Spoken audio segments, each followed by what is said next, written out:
Hello दोस्तों, कैसे हैं आप सब। आई होप आप सभी अच्छे होंगे। दोस्तों, आप सभी का स्वागत है आज के मेरे इस ब्लॉग में। और ब्लॉगिंग की शुरुआत हो रही है V2 से। तो दोस्तों, आज हम जा रहे हैं रामपुर और बस उसी की खुशी मेरे और नित्या के चेहरे पे दिखाई दे रही है आपको।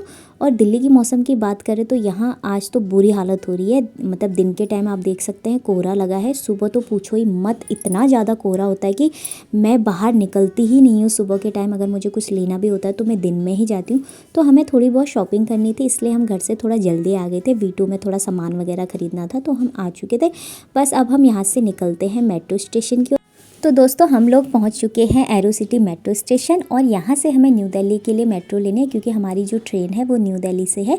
तो नित्या इतना ज़्यादा खुश है, मतलब इतने ज़्यादा एक्साइटेड है ना। वो जब भी मेट्रो स्टेशन आती है ना तो वो खूब मस्त रहती है, क्योंकि हमारी नित्या बेबी को ना घूमना फिरना बहुत अच्छा लगता है। हम लोग भी मेट्रो में बैठ चुके हैं और जा रहे हैं अब अपनी ट्रेन पकड़ने के लिए। भूख बहुत लग रही है क्योंकि घर से बहुत जल्दी निकल आए थे और खाना भी ढंग से नहीं खाया था। तो हम माँ बेटी को बहुत ज़्यादा भूख लग रही है अब।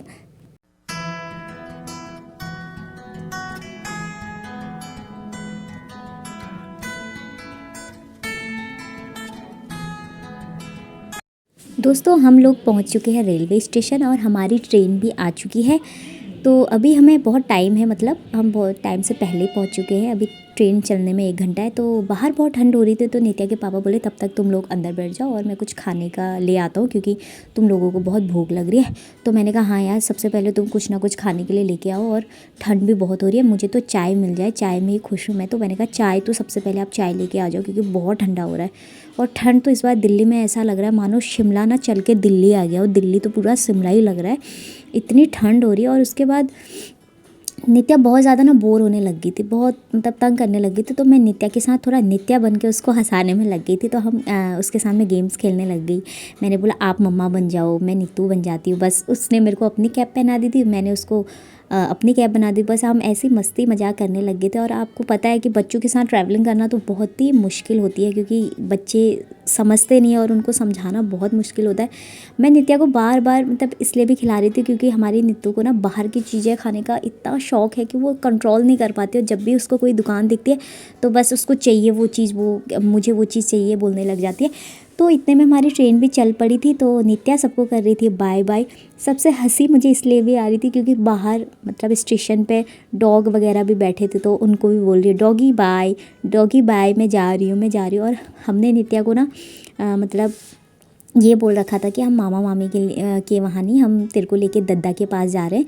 तो हम उसको ना ऐसे थोड़ा पर क्योंकि वो जाती नहीं है कहीं भी और उसको ले जाना बहुत मुश्किल होता है। तो हम उसको ऐसे मतलब उस बातों में उलझा रहे थे कि हम दद्दा के पास जा रहे हैं, क्योंकि वो अपने दद्दा को बहुत प्यार करती है। तो हम इसी बहाने उसको ले गए और वो खूब ज़्यादा एक्साइटेड हो रही थी कि मैं दद्दा के पास जा रही हूँ, दद्दा के पास।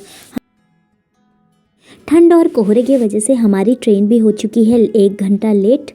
तो अब जैसे ही हमें पता चला कि ट्रेन लेट हो गई है तो मैं तो हो गई परेशान, क्योंकि मुझे ट्रेन का सफ़र करना बड़ा गंदा लगता है। सफ़र करना तो मुझे पसंद ही नहीं है, ट्रैवलिंग करना मुझे बिल्कुल पसंद नहीं है। तो नित्या भी काफ़ी ज़्यादा तंग हो रही थी, क्योंकि बच्चों के लिए तो सफ़र कैसा भी रहे वो बोर हो ही जाते, परेशान हो जाते। तो मैं नित्या के साथ बहुत खेलने लग गई थी और मैं उसे काफ़ी इमोशनल ब्लैकमेलिंग कर रही थी कि तू मुझसे प्यार नहीं करती, मैं तुझसे प्यार नहीं करती। तो नीतू बहुत प्यार दिखा रही थी मुझे। मैं बहाने मार रही थी कि मेरा सर दर्द हो रहा है, मेरा पेट में दर्द हो रहा है। तो मुझे खूब गले से लगा रही थी कि बोल रही थी मम्मा मैं आपका ध्यान रखूँगी। तो मैं उसे बता रही थी आज तो ट्रेन लेट हो चुकी है, हमें तो अब लेट हो जाएगी पहुंचने में। लेकिन नित्या कह रही थी कोई बात नहीं मम्मा, हम तो पहुंच जाएंगे। मुझे तब इतना अच्छा लग रहा था, मैंने कहा अरे मेरी बेटी इतनी समझदार कैसे हो गई इतनी छोटी में। बस हम वेट कर रहे थे कि कब हम पहुँचे, क्योंकि मैं बहुत ज़्यादा थक चुकी थी। सुबह भी मैं जल्दी उठी थी और दिन में भी थोड़ा सामान वगैरह ख़रीदने में हमें टाइम लग गया था, तो भगदड़ हो गई थी बहुत। और नित्या को तो गोदी ही लेके चलना हो रहा था मेरे लिए, क्योंकि अपने पापा के पास तो जाती ही नहीं है। बस नित्या ही थी जो मुझे बार बार मेरे सर को दबा रही थी, मुझे ऐसे माथे पे किस वगैरह कर रही थी। तो अच्छा लग रहा था मुझे। और देख सकते हो आप वो मेरे बाल वगैरह भी खींच रही थी। बस फाइनली हम पहुंच चुके हैं रामपुर के स्टेशन रात के 10 बजे। मतलब हमारी ट्रेन को 8:30 बजे यहाँ पे पहुँचना था और हमें हमारी ट्रेन 1.5 घंटा लेट हो चुकी, तो हम 10 बजे यहाँ पहुँचे और काफ़ी ज़्यादा थकान हो रही थी। रामपुर में तो दिल्ली से भी ज़्यादा ठंड थी। मुझे लग रहा था चलो दिल्ली में ही ठंड हो रही होगी, रामपुर में नहीं होगी। बाई गॉड, पर रामपुर में इससे भी ज़्यादा ठंड थी दिल्ली के मुकाबले। बस हम लोग मामा का वेट कर रहे थे क्योंकि मामा हमें स्टेशन पे लेने आ रहे थे और मामा जी भी आ गए थे। तो हमने मामा जी को दूर से ही पहचान लिया था। मामा जी आए, मामा जी बहुत खुश हुए हमें देख के। तो मैंने मामा जी को जय वगैरह किया, नित्या ने भी किया और उन्होंने नित्या को गोदी में उठा लिया क्योंकि हम बहुत एक्साइटेड थे मिलने के लिए, क्योंकि हम आज काफ़ी टाइम बाद जा रही हूँ मैं यहाँ। और नित्या के पापा ने भी उनको जय वगैरह किया। बस अब हम अपने मामा जी के घर के लिए निकल पड़े और मामा जी ने हमारे लिए एक सुंदर सा रिक्शा बुक कर रखा था जो कि हमें बहुत अच्छे आराम से लेके जा रहे थे घर की ओर। इस बार रामपुर बहुत चेंज लग रहा था, लाइटिंग वगैरह वहाँ पे मार्केट में काफ़ी चेंज हो चुकी थी और मामा जी भी स्कूटी लेके हमारे पीछे ही आ रहे थे, साथ साथ ही चल रहे थे। तो बस नित्या मतलब रिक्शे में से मामा जी से बातें वगैरह कर रही थी।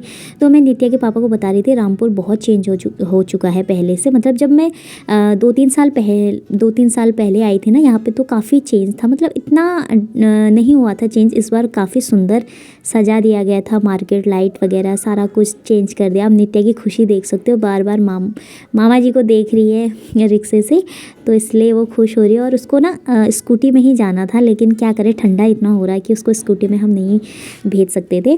और मामा जी भी हमारे आगे पीछे आ ही रहे थे, मतलब पीछे पीछे साथ ही चल रहे थे। बस अब इंतज़ार था मुझे घर जाने का कि मैं घर कब पहुंचूं और चाय कब पीऊँ, क्योंकि इतनी ठंड हो रही थी। आपको पता है कि हम पहाड़ी लोगों की जो ठंड होती है ना चाय से ही कटती है। तो पहाड़ी लोग बहुत ज़्यादा चाय पीते हैं, मैं भी बहुत ज़्यादा चाय पीती हूँ। हमारी ठंड में राहत ही हमको चाय से ही मिलती है। बस उसके बाद नित्या के पापा हमें बताने लग गए थे कि जब हम नाना नानी के यहाँ आते थे तो हम इस तरफ के हिलने के लिए आते थे, तो ऐसे ही सब बता वगैरह थे।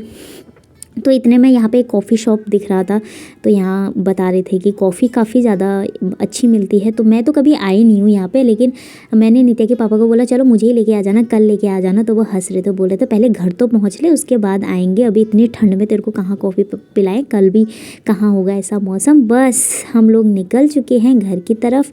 अभी हमें इस चीज़ का भी हो रहा था क्योंकि आगे फाटक है, कहीं फाटक वाटक ना लग जाए, क्योंकि फाटक लग जाता है तो काफ़ी देर वेट करना पड़ता है वहाँ पर ऐसा नहीं हुआ। फाटक थोड़ी देर में ही खुल गया था और ज़्यादा हमें वेट करना नहीं पड़ा वहाँ पे। तो थोड़ी देर 10 मिनट के आसपास फाटक वहाँ पे खुल गया था। तो बस नित्या को भी काफ़ी ज़्यादा ठंडा हो रहा था, मौसम काफ़ी ठंडा हो रहा था। बस अब हम घर पहुँचने ही वाले हैं। घर पहुंचने के बाद चाय वाय पीने के बाद खाना भी हम लोगों ने खा लिया है और यहाँ पे बैठ के अब हम सब लोग खा रहे हैं मूंगफली। ये है हमारी नानी, ये है शुभ, छोटे मामा, बड़े मामा, नित्या के पापा और पीहू और मैं बैठ के मूंगफली खा रहे थे। और इसके बाद नीतू फर्स्ट टाइम मतलब मामा के घर आई है, तो केक वगैरह भी कट किया क्योंकि नित्या का मन कर रहा था स्ट्रॉबेरी केक खाने का। तो दोस्तों आज का ब्लॉग मेरा यहीं तक है। आशा करते हो आपको ब्लॉग पसंद आएगा और मेरे ब्लॉग को खूब सारा प्यार दे ताकि मैं और अच्छे अच्छे ब्लॉग बनाऊँ। तब तक के लिए आप मस्त रहें, खुश रहें और स्वस्थ